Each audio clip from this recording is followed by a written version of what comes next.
We just released an amazing but simple update, Default Workflow Re-entry Setting.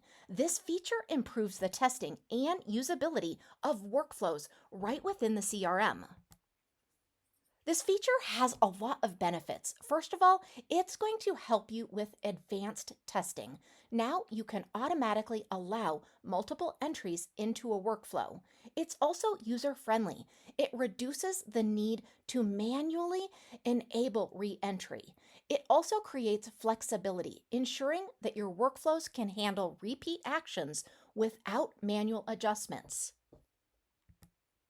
As far as practical use, when setting up a new email marketing campaign, you can easily test the workflow multiple times with your own contact information to ensure it functions correctly without the need to manually adjust the settings each and every time.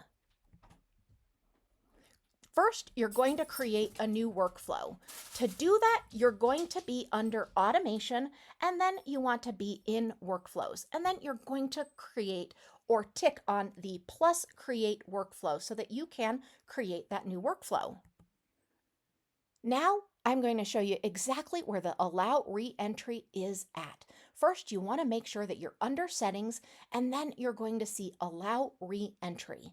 And you're just simply going to toggle it on and allow that re-entry.